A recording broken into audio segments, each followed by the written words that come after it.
Clicks में आपका बहुत बहुत स्वागत है।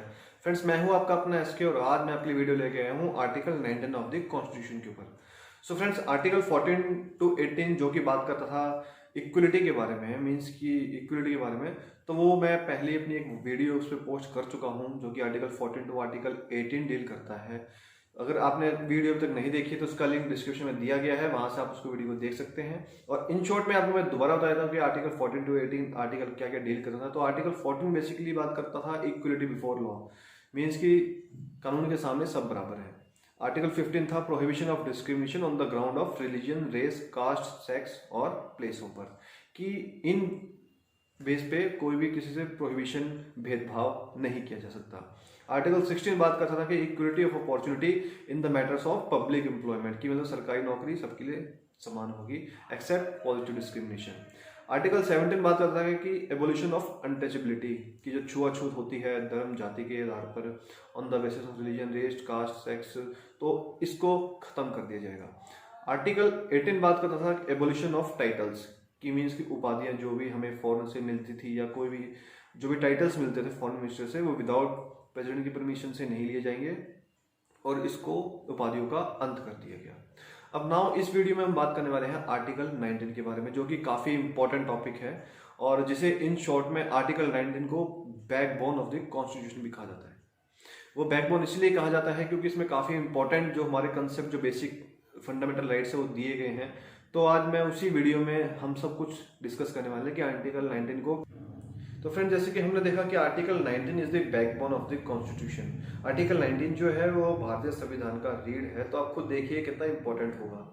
तो आर्टिकल 19 बेसिकली बात करता है कि protection of certain rights regarding freedom of speech, की मीन्स कि आपको स्पीच और अपने एक्सप्रेशन व्यक्त करने का फ्रीडम दी गई है। ये आर्टिकल कहता है कि all citizen shall have the right to, इनको 7 पार्ट्स में बांटा गया है।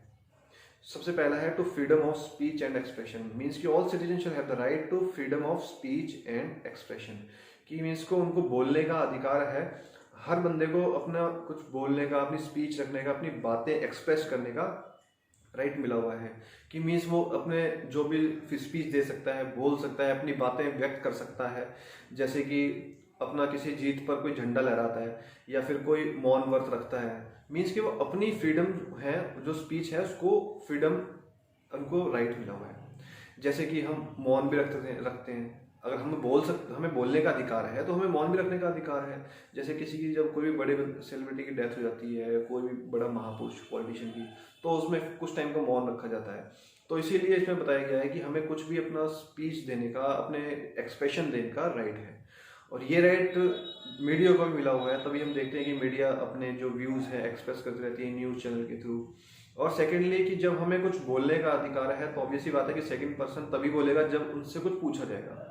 तो उसी के लिए एक आरटीआई एक्ट 2005 भी पास किया गया, जिसके अकॉर्डिंग हम कुछ भी चाहें तो पूछ सकते हैं सामने वाले से, तभी सामने वाला अपना जवाब देगा।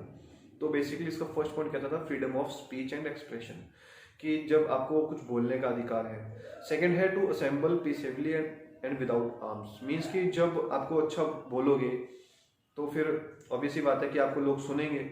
जब हम बोले कि आज़ादी है तो हमें फिर ऑब्वियसली लोग जब हमारी बातें सुनेंगे तो हमें फिर एक असेंबली, सभा का ऑर्गेनाइज करना पड़ेगा। तो जब सभा ऑर्गेनाइज होगी, सारे बंदे इकट्ठे होंगे, तो फिर ऑब्वियसली बात है कि वो एसोसिएशन भी बनेगी। तो सेकंड में बात हो गई टू ऑर्गेनाइज असेंबली। थर्ड में हो गया टू फॉर्म एसोसिएशन या यूनियंस, कि इसमें सब पैरा 3 में कहा गया है कि जो भी बंदे होंगे उनको अपनी एसोसिएशन और यूनियन फॉर्म करने का राइट है। क्योंकि सबसे पहले आप अच्छा बोलोगे क्योंकि आपको फ्रीडम मिली हुई है, फिर उसके बाद सेकंड में असेंबली होगी, सभा होगी, इकट्ठे होंगे, but this not be against public policy. फिर थर्ड में वो एसोसिएशन, यूनियन बन गई।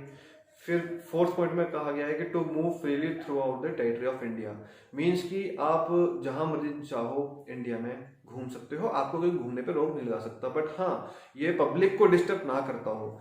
ये जैसे कि आप हमें बोला कि हमें घूमने का राइट है तो हम बॉर्डर पे जाके खड़े हो गए या फिर कहीं भी ऐसी जगह चले गए, किसी के घर में घुस गए, क्यों? क्योंकि हमें तो भाई घूमने का अधिकार है।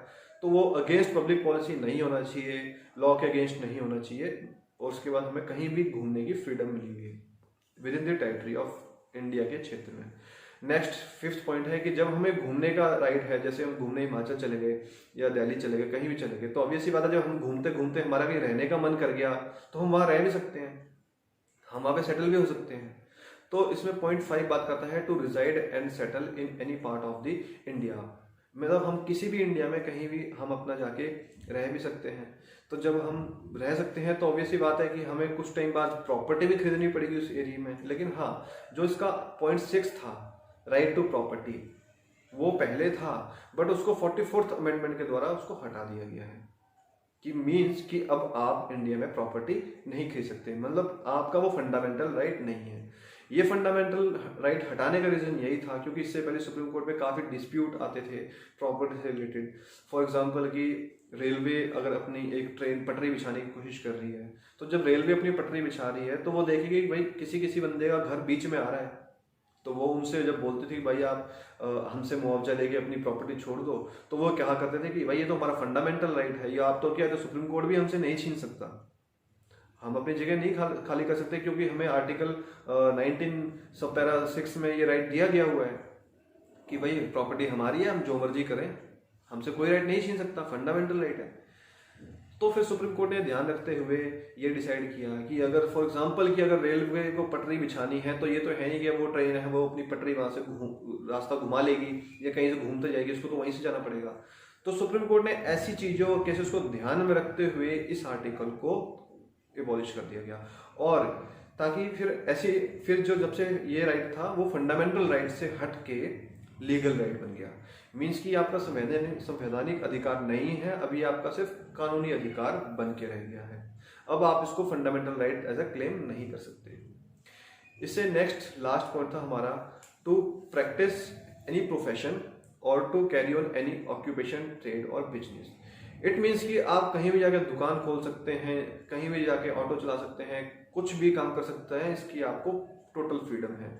कि मीन्स कि जो आपका मन करे अपना प्रोफेशन कर सकते हो, ट्रेड कर सकते हो, बिजनेस कर सकते हो, आपको उसमें कोई रोकने से मना नहीं कर सकता कि भाई मैंने आज शॉप खोली है, मॉल खोला है, तो आप क्यों खोल रहे हो, मैं उसको मना नहीं कर सकता क्योंकि वो भी इसका फंडामेंटल राइट है, उसको भी अपना जीवन यापन करने का अधिकार है, वो भी अपना प्रोफेशन, ट्रेड, बिजनेस कर सकता है। बट हाँ, ये भी against public policy and rules regulation के अगेंस्ट नहीं होना चाहिए, कोर्ट के मॉरल्स के अगेंस्ट कुछ भी नहीं होना चाहिए। फॉर एग्जांपल कि मैं अगर मुझे अधिकार दिया हुआ है टू किसी भी प्रोफेशन को करने का, तो इसका मतलब ये नहीं है कि मैं कोई गलत काम करना स्टार्ट कर दूं या मैं हथियार बनाना शुरू कर दूं, मतलब कोई भी ऐसा प्रोफेशन मैं नहीं कर सकता जो कि अगेंस्ट पब्लिक पॉलिसी होगा और मॉरल के खिलाफ होगा।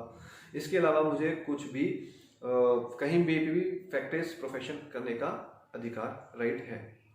तो फ्रेंड्स, इन शॉर्ट में हमारी आर्टिकल 19 जो बात करता था freedom of speech and expression, यही वीडियो खत्म होती है। तो आइए हम इन शॉर्ट में फिर से जानते हैं कि हमें क्या क्या फ्रीडम मिले हुए हैं।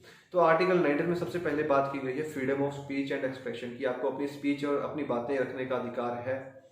सेकेंड है असेंबली कि मतलब आप अपनी कोई भी सभा ऑर्गेनाइज कर सकते हैं।